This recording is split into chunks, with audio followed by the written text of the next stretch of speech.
ఎనిమిది మందికి ఇబ్బంది పడి కాళ్ళు చేతులు కూడా ఇబ్బంది పడి మొత్తం ఒక మనుషులు ఫెయిట్ అయిపోయి ఉన్నారు. అందరూ కూడా అందరినీ కిమ్స్ హాస్పిటల్ జాయిన్ చేశారు. నాయకులందరూ కూడా వస్తున్నారు చూస్తున్నారు. ఎవరు ఏమీ లేదు. పోలీసులు అందరినీ వేస్ట్ గా చూస్తున్నారు. దరిద్రంలాగా ఉన్నారు అందరూ. అది పరిస్థితి. ఇక్కడ పోలీసులు ఎప్పుడు కూడా సరిగా చేయలేదు. మా పరిస్థితి అందరినీ ఏం చేయాలని మీరు ఆలోచించుకోండి. 20 మందిలోనే మొత్తం అందరికీ కూడా అందరూ ఫెయింట్ అయిపోయి ఉన్నారు. ఎవరికి కూడా ఏం బాగాలేదు. అందరూ హాస్పిటల్ పడి ఉన్నారు. జరిగింది ఎక్కడ ఏం జరిగింది అందరూ కూడా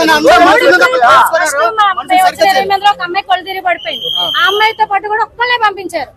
ఒక్కళ్ళు అయిపోయిన తర్వాత నేను పడిపోయాను. కళ్ళు తిరిగి పడిపోతే నన్ను ఒక అమ్మాయి తీసుకుని వెళ్ళింది.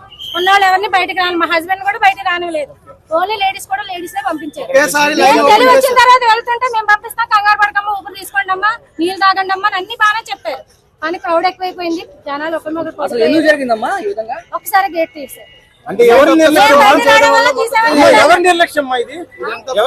ప్రజలది ఉందండి, పోలీసులది ఉంది. కానీ పోలీసులది ఎక్కువ ఉంది.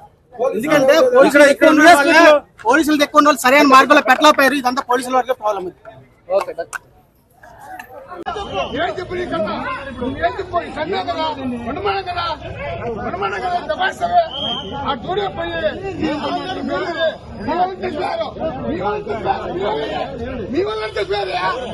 పోలీసు వైపు చచ్చిపోయింది.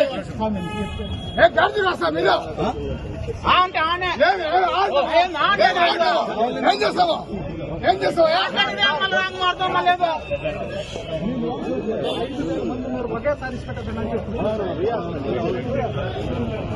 పోలీసు వైపు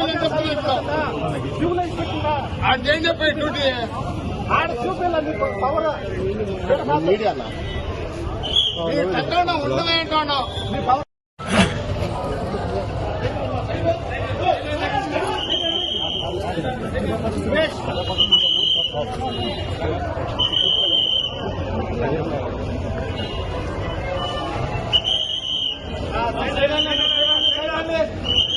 వైపుల వల్ల చచ్చిపోయారు.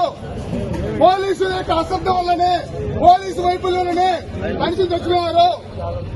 ఈ రోజు ఇక్కడికి వచ్చారు చచ్చిపోయించడానికి. పీదిగిలి కాపలా కాస్తారు పోలీసులు.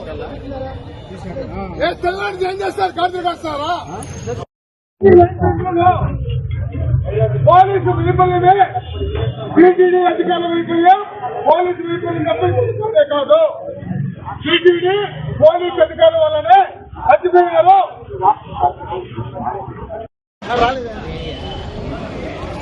ఊరిని రెస్క్యూ ఉంటుంది.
ಹೆಚ್ಚಿನ ವಿಡಿಯೋಗಳಿಗೆ ಪ್ರತಿಧ್ವನಿ ಯೂಟ್ಯೂಬ್ ಚಾನೆಲ್ ಸಬ್ಸ್ಕ್ರೈಬ್ ಮಾಡಿ, ಬೆಲ್ ಐಕಾನ್ ಕ್ಲಿಕ್ ಮಾಡಿ.